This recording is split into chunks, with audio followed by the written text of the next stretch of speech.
So we're going to talk today about kind of getting prepared for year-end cleanup. And I say it's just, like that's what I'm doing in my yard right now. That's really what I'm doing as to prep InReach solutions for 2022 is kind of setting things up. But really, in all honesty, this should really happen more frequently, right? So that it doesn't feel quite so laborious at the end of the year or right before accreditation or right before licensing comes in and checks on you guys and kind of what's going on and is reviewing files and such. Let's go here. There we go. So today what we're going to talk about is kind of the data that you should be looking at. Using reports to spot and clean up the data. And then we'll also talk about prevention because I think there are things inside of the system you can take advantage of. So again, it's not such a laborious thing. Your team isn't doing so much manual entry and trying to just get some things established in the process that makes it real easy for users to see that data that needs to be entered, making sure that it's right up in front or required. So this statement is totally true. If it is garbage in, it is garbage out. So knowing that ahead of time. So in order to take care of this, we're really going to categorize and sort. And I like to start with your workflow and understanding what it is that you actually want to record. So sometimes I see a lot of information being collected and no one's really doing anything with it. You might review it one time, but a lot of times there's empty spaces in data that I look at when troubleshooting something. So making sure that the data that you're collecting lines up with your workflow. I don't necessarily think that a workflow chart needs to be very elaborate, but understanding the general categories that you've got your team in, or excuse me, your flow in, is going to be real helpful as a starting point. But it becomes your workflow. When we talk about data is very specific. So the workflow helps to categorize it. And again, like then within my, let me go back to my butt. My butt is that it becomes increasingly more detailed. So pinpointing at what stages you're receiving or what categories you're receiving that data in, right? Knowing how we're going to collect it. I love, like, if you're just starting out with the process, determining the start and end points of each of the stages is a real good. Generally, those are going to be your milestones. And I think those the start and end are transition points, which a lot for communication with your team or with the client, but there's some kind of communication and potentially some type of automation that can accent that communication or the data entry point that's being collected at that point. Like all good, kind of, I guess, like I was saying, is just, this becomes increasingly more detailed. So the more we break into a specific piece, we're going to become further and further detailed into what we're collecting. So if we were to just look at inquiry, we can kind of determine how they're coming in, what things you're going to do. But if you look at, like, I'm going to send an email, you also need to look at how you're sending that email and what is your team doing to kind of get that email going out. So and let's wrap back on to, like, what we're doing is year-end cleanup is like making sure that data comes in really well. And so kind of where is that data coming from, which I think is the email going out as well. Some people like to know very detailed dates about each step in the process. And so yeah, I think again, this concept is very clear. It can, like a fractal, kind of get smaller and more minute in the details. So starting from the beginning, kind of big broad steps into more details is super helpful. However, There have been many occasions where that kind of progression forward isn't helpful.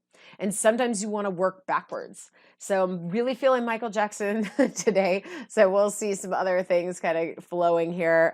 But we've been really successful for some agencies. Instead of progressing forward or from the start and kind of setting up what their process is going to be, is looking at the reports that are required of them and pinpointing the specific dates and the specific information that's being requested, and then figuring out where it goes. So it's not a one size fits all for everybody. So depending on what you're needing and what works best for you, you can work forward or backward. I think is either way is applicable. So let's talk about how to spot this. I like to go into reports. I chose just a kind of a simple report that's bringing in families, their cases, and the adoption records. So IAMI is an accreditation agency for international adoption, and they've got some, ever annually or biannually, I can't remember right now, they are doing this major accreditation that they have, the agencies need to do a lot of planning for. Foster care is the same way. You guys have regular licensing requirements for you to uphold your license to provide foster care, and the auditors are coming in and kind of reviewing files. So I like to look again at really basic things that is being requested. And really quick, you can look and see in reports kind of what's empty and what's not. So we'll go over just quick, like obviously we can see empty holes. And if this is required data, we're in a lot of trouble, right? So we need to use the system we can sort ascending or descending, right? But you can also filter out blank or entered values. So looking for where there's blank, if we're going to filter out the entered, these are all the records, 84 out of, I don't remember, 100 something, that don't have adoption finalized. So we can't necessarily say that these are placed adoptions that we've done in this specific time period. So we want to check that out. Looking for empty, I think, is important.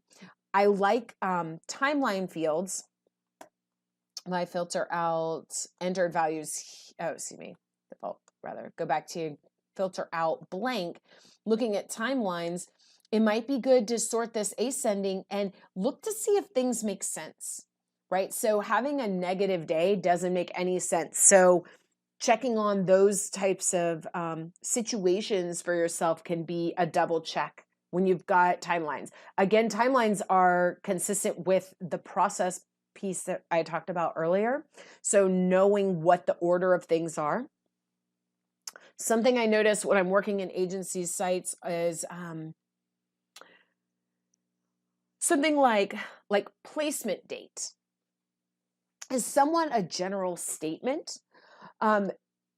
So having your team set very specific definitions for what they mean by that. Is that the date that the child arrived in the home? Is that the date that we've committed to the child?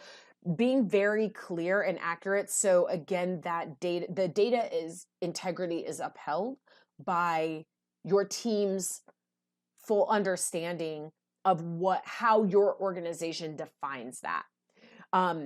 Something that's really helpful in the system under view field properties is adding hints. So there are several different types of hints. So there are hints for public forms. If you are using a public form to get this data entry, that would be a public form is used for clients. If clients are going to be doing this data entry, how do you want to encourage that user to enter this data? A field hint is available for your team so that your team can understand, and that's again communicated without needing to have a big meeting about this. Once a meeting is held to discuss what the definition is, inputting in the hint so that it's reflected in the system for you. And then a field setup memo is going to be for your SAM admins, but I think this would be a great spot like for IAMI or for any regulations that have come out where it's like 98.06, this regulation, having a very clear understanding and potentially a link to where that regulation lies out external to SAM, so that you can retrieve that information and follow it should there need to be updates to that. Having that in the field setup memo, I think, is going to be very helpful for your teams. Other things is making sure, I like statuses, and I think a lot of the process can be broken down. If we go to categorizing it, a process should be categorized in between like 3 to 7 steps at a minimum. There's kind of, and it depends on the length of that process. So for every potential match, let's say, you might not want to have 7 processes to define that, but having like families are reviewing, the child and the team are reviewing, and now this is complete, and a status of like complete moving forward or complete, it's not happening.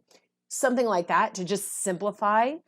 So then you can look at each of those stages and further define it, right? By specific dates that are going to align, or specific documents that need to be gathered within that period of time. So I think really as far as reports go, kind of looking at empty, blank, empty and blank is the same thing versus entered records, kind of comparing and contrasting that, making sure that your statuses roll up. If a agency or if a client is in progress, that we're not all the way finalized, because now, are they in progress or are they finalized? Making sure that's cleaned up. One of the things that you can do to clean up that data is under advanced options, or options and then advanced options.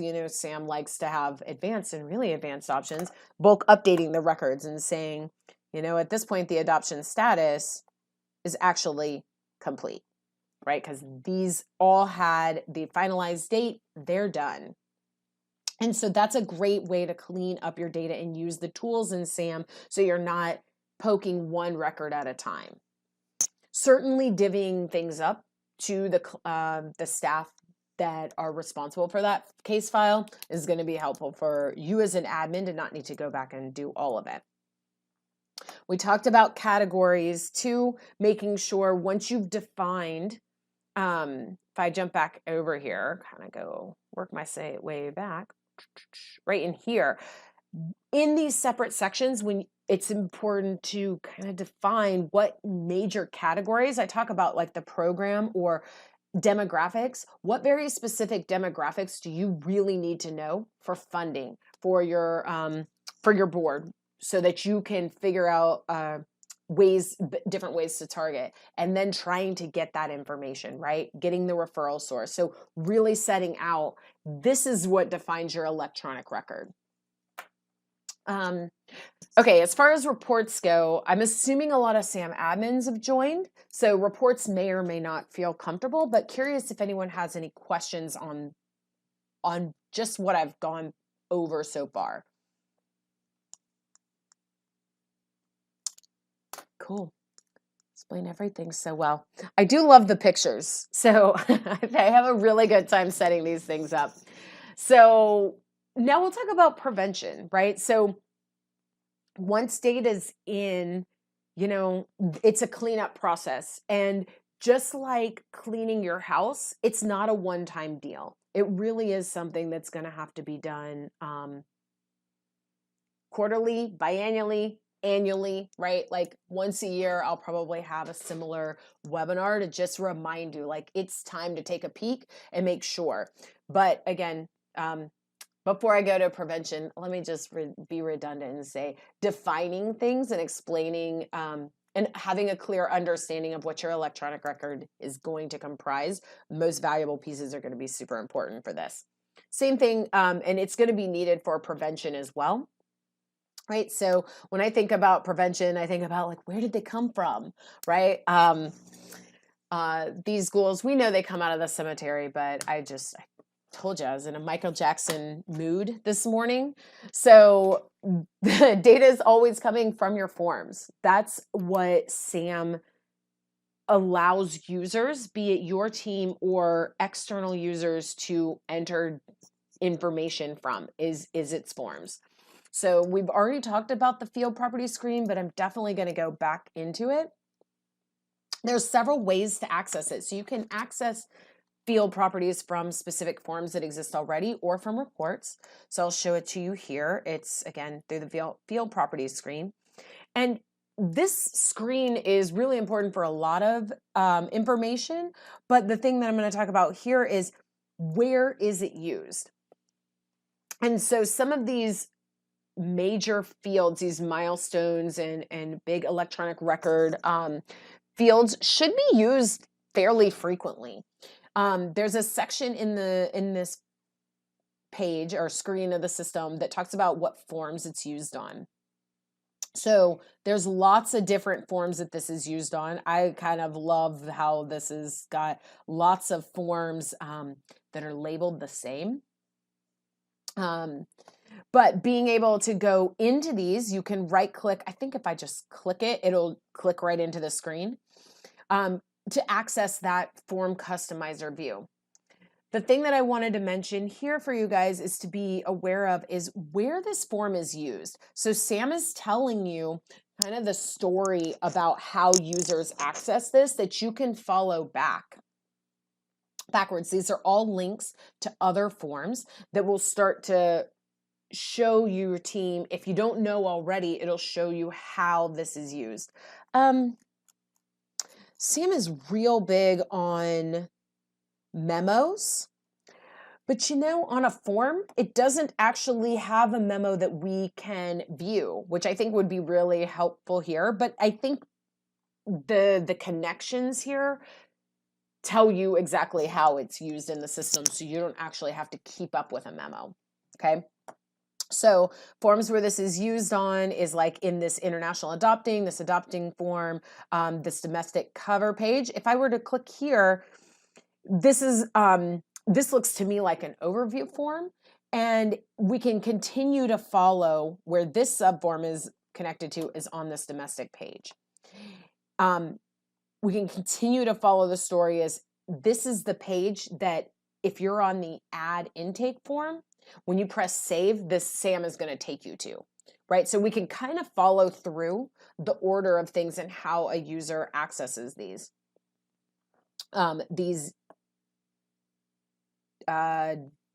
specific dates. Let's see. So if I go back, I'm going to actually go to the commitment date and go to the forms. And if I click on this date, I think another thing is important to see is from what tables is it connected through, right? So, excuse me, let me jump back here. In this form, this field is used on two forms that are labeled the same. I'm going to open them in new tabs so that I can kind of look and see. This one's based off the family case and adoption, so it's from the family side. This one is based from the child. Okay, I like looking at this because from either way that we're looking at it, we're presented with the same information. And then I've talked about I guess I'm going to talk about is required fields is if the commitment date is a requirement when you're adding an adoption record, which in my opinion it should be. It's the moment where you're matching a family and a birth mother or a family and a child together. They've committed. You should have that information. So editing required fields can link that and at least say, hey, this commitment date's got to be here. If we're opening this up from the child, we would know we're definitely connecting this, requiring the family to be connected at this point.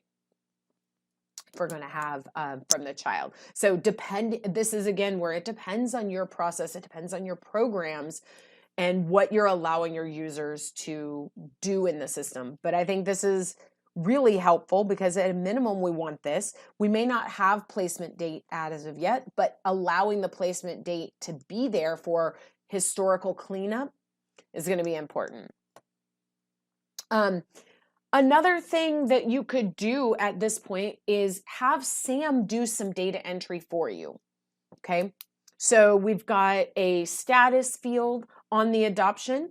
This would go the same like in foster care for a placement, right? When you are adding a new placement record to a a child, that we are connecting them to a family, and I generally would say that that's the order of things, is you're connecting a child to a foster home that they're going to be placed in.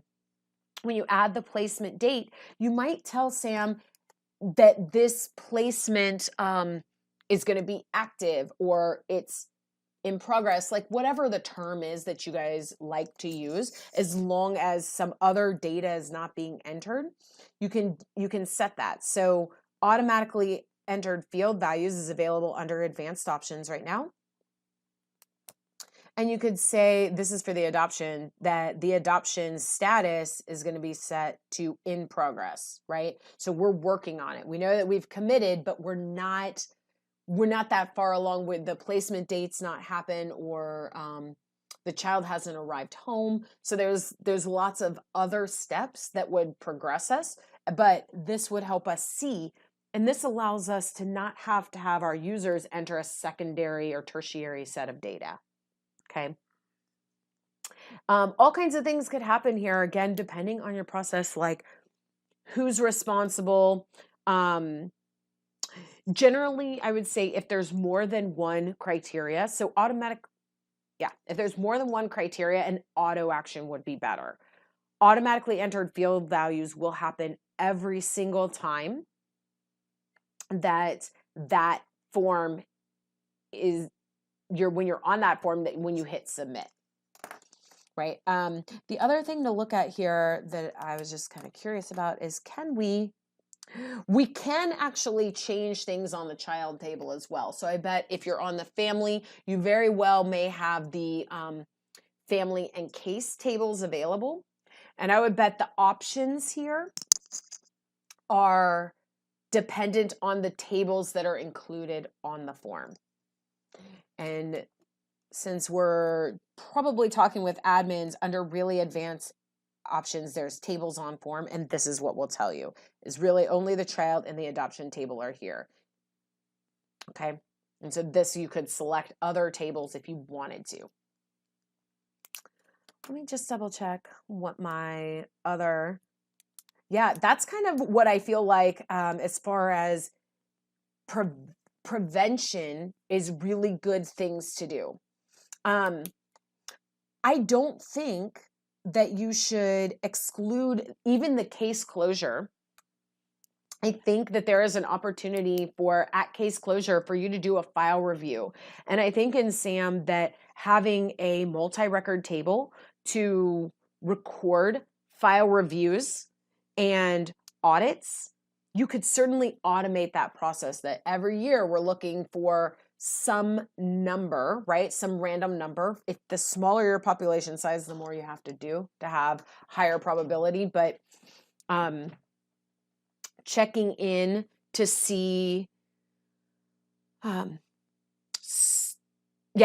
on a file review, let's go with that component first, is at case closure, having a checklist, like who's responsible for this, and is there a certain things that they should be looking for. And in my opinion, yes, if you've done kind of the due diligence of determining what your milestones are, we should be looking for very specific components, so that at the end of the year, you're not cleaning up that data months after it's done, right? An audit on your files would be an awesome thing I think Sam could do, to put in the date and who did it, write notes, go and clean up those data points. You could certainly have connected to that a detail screen on the audit that potentially connects to all of those electronic, all of the data that you're hoping to collect. So you've kind of got it all in one spot. And I think that would be really helpful for you as well, because you may not, all of it would be awesome to have in, but you're not going to get necessarily all of it, especially if it wasn't input on the front end by your team. So what is mandatory that we really need to have into the system? And that's it, guys. Like, I guess I want to find out from you, who's got reports kind of due and upcoming? Are there reports that you pull at the end of the year? What things do you struggle with, if anything at all, with this discussion?